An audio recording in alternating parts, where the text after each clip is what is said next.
newspaper that is credible, but then to look at other newspapers and see if they say the same thing. What do you say for the argument that the Torah is just one medium for truth, that perhaps there aren't any other sources telling us that this happened, and therefore we can't use it as a credible source? Okay, this is very important. There are two things to be said here. First of all, your point can be taken in two different ways, and both of them have to be answered. First of all, should we say, without external corroboration, I don't trust just one source? Well, what are we going to do with the witnesses with Peter and Paul? All I have is these two people. No videotapes, no mangled body, no dented belt buckle, I have no other evidence. I don't dismiss them on the grounds that I don't have other corroborating sources. I don't do that. There are cases when one source of information can be a credible source based on its record of being credible.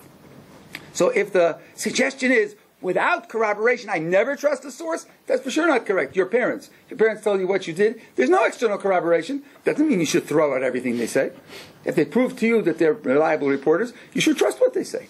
Simply not correct that I always need another corroborating source. But if you say, why aren't there other corroborations? Weren't there other ancient traditions? Didn't they have records? Why is it that our story isn't recorded someplace else? That's a different kind of question. Here, I have to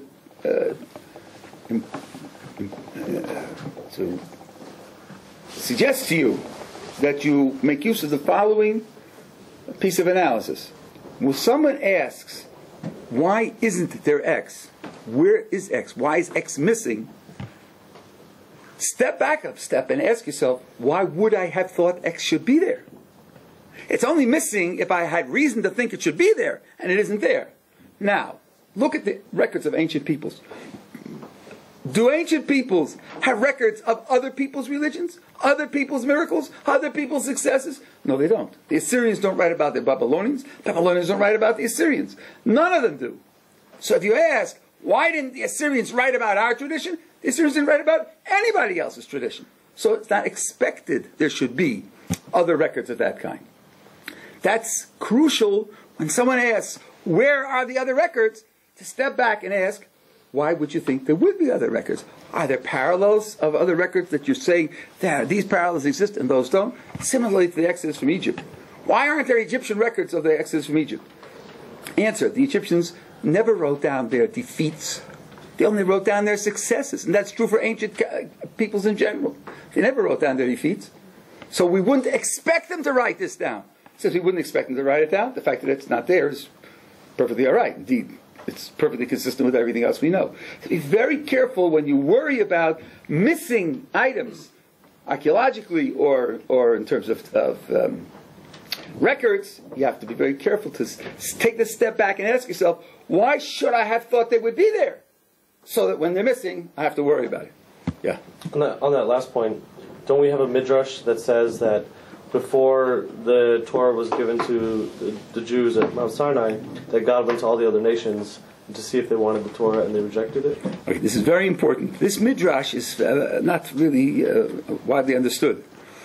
2 days before the revelation, this says in the Torah itself, 2 days before the revelation, Moses came to the people. Moses, not God. Moses came to the people and he said to them, God has a Torah and he wants to give it to you. Do you accept or not? This was Moses talking to the people. And the people said, yes, we accept, with the famous formula, Nasa v'nishma, we will do and we will hear. That was our acceptance. Now the Midrash says, this process was repeated for every nation in the world. This process. What was the process? That the prophet came to the people, not God. Prophet came to the people and said, God has a Torah that he wants to give, do you accept it? So in each nation, whoever their leader was, whoever their prophet was, he brought the message to the people, not God brought the message to the people. And in every case, they told their own prophets no. So it wasn't as if they had revelations. That's not what the Midrash says. The Midrash says that they had the same opportunity that we had, which was from Moses. Yeah. Can you clarify one point? You mentioned that in the Talmud, the heretics the people who were heretics never once denied that the Torah was given on the Mount of Sinai. For example, it is a not sure I understand what that means, because, for example, if you take somebody like Elisha ben Abuya from the Talmud who said that there's no God, that kind of implies that so if there's no God, then the Torah was not given by God at Mount Sinai. Elisha ben Abuya never said there's no God. He never said there was no God. He says there's no justice. He said that righteous people don't get rewarded for their righteousness, and wicked people don't get punished for their wickedness. He said there's no justice. Even Job, who complained against God's justice, wasn't an atheist. He just said there's no justice. As a matter of fact, the revelation at Sinai says nothing about justice. It says nothing about reward and punishment. So you're saying that all the heretics, they just rebelled against the idea of Judaism, but not against God. That's right. And not only that, you see, you have to think yourself back into their mindset. You have to be very careful not to anachronize here. If you're a polytheist, there are lots of gods, and every nation's gods are genuine. It's not exclusive at all. If you're an Egyptian and you travel to Babylon, you will offer sacrifices to the Babylonian gods because they have local control. And a Babylonian comes to Egypt will do the same thing. In fact, religion in the ancient world was really Los Angeles. So you do what's good for you, and I'll do what's good for me. And there are no religious wars in the ancient world. There's nothing to fight about. You have your religion, I have my religion. So they can acknowledge the existence of the Jewish God. Just may debate. How strong is he? Is he stronger than Jupiter or weaker than Jupiter? You know, and which battles will he win, which battles will he lose? They don't have to be. Similarly, a person can accept the Jewish tradition and yet also offer sacrifices to Baal on the grounds that Baal is also true. Now, of course, the Torah read carefully and accurately doesn't say that. So he misinterprets it or misunderstands it, or he doesn't acknowledge all of it. That's not saying there is no God, nor saying there was no Sinai. He's saying I have a different slant on what the tradition means. Yeah. What are the pieces of information by which we can evaluate the reliability of the Torah that are not from the Torah itself? Maybe. Well, okay. I remember, my target now was only the event at Sinai. All I'm presenting is evidence to believe that the event at Sinai was not a made-up myth.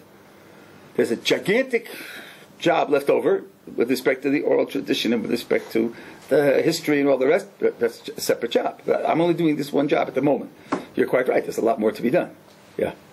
I don't understand why you're drawing a distinction between 5,000 people seeing Jesus' miracles and 3 million people watching the Revelation. I mean, it's both situations. It's a very large number of people corroborating the story that they told. I mean, 5,000 people are not going to have a major difference in their effect and their viewing of it than 3 million. In fact, it's possible that 5,000 people saw something better than the 3 million, because the 3 million would have to be spread out a much wider area and be not able to all view the mountain even possibly.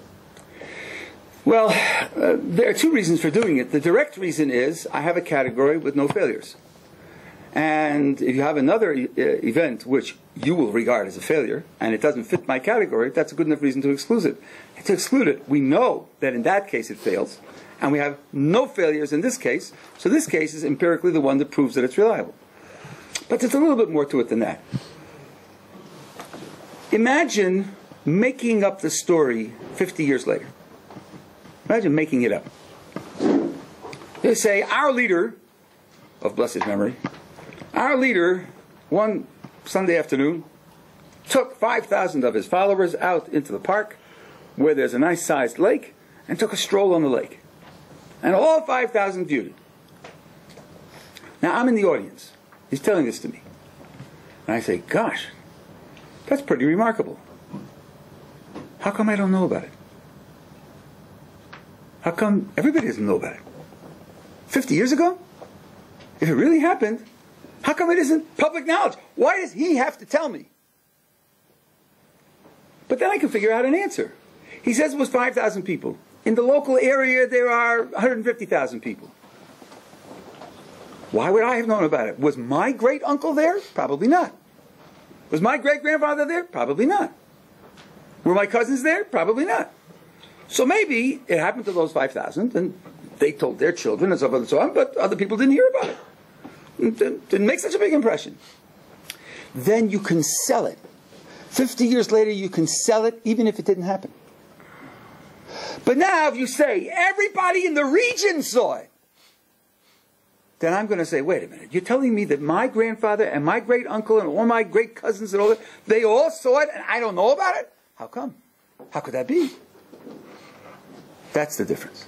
The difference intuitively is how easy is it to make up later and overcome the resistance of the audience on the grounds that, how come I don't know about it if that great thing happened? The answer wasn't so great, and therefore it could be that you don't know about it. When the whole nation, when the story says the whole nation experienced it, it's going to be very difficult to do that. I'm going to try to ask you a question. I saw this thing on the History Channel about miracles. I mean, let's see how accurate it actually is, obviously. I'll say that. Well, there was a thing in Spain that was 50 years ago, an event where someone claimed, like it was, and they had newspaper articles on it, where someone claimed that the sun shook and the whole sky shook. I think it was off Malaga, Spain, off the seacoast. And they regarded that as a miracle. Is that what you were referring to when you said the 5,000 thing? Or well, in part, but I have other questions about miracles like that. There was one that took place in Cairo in the 70s where they saw the Virgin Mary in a certain church steeple, and well, there are people who claim in Chicago that they see the Virgin Mary off the Fullerton Avenue, Kennedy Avenue Expressway Bridge too. I don't regard that. Okay, but what's interesting about this is that in the case of what happened in Cairo, there are photographs, and the photographs do show some kind of light in that spot. So I think the right thing to say here is that something was indeed seen. And then it was interpreted. It isn't as if people just made it up. It happened once in Cairo. That's it, you know. And it didn't happen in the 60s, didn't happen in the 50s, didn't happen in the 40s, didn't happen again in the 80s or the 90s. There was some angle of light, some particular way in which the light struck that steeple in an odd way. People were watching. And then because they're Christians, they interpreted it that way and they saw it that way.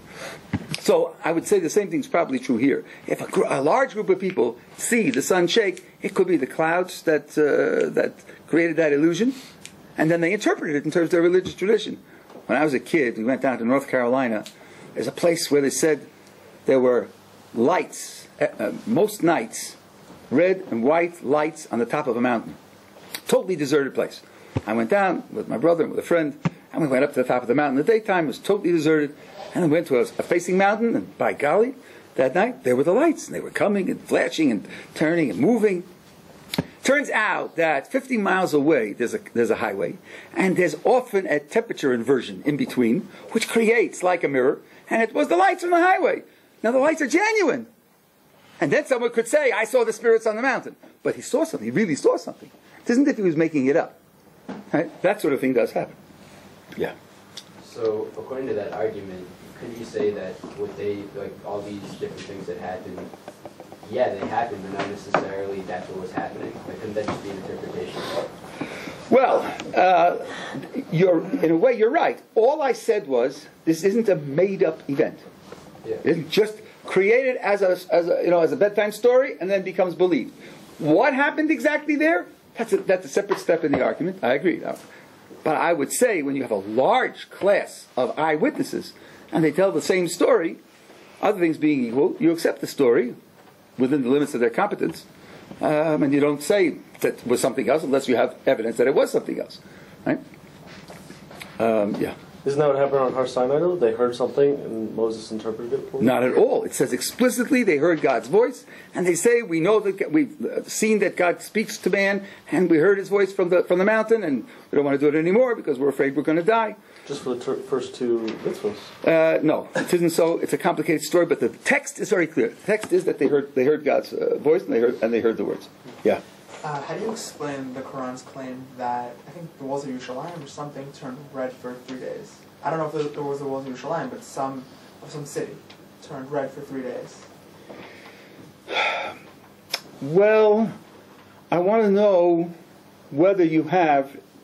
first of all, I could be quoting yeah, so the question is what city it is, and how populated was it, and are there survivors of that population that can testify to it? There is an American religious group that claims a mass revelation, a national revelation. There is such a claim.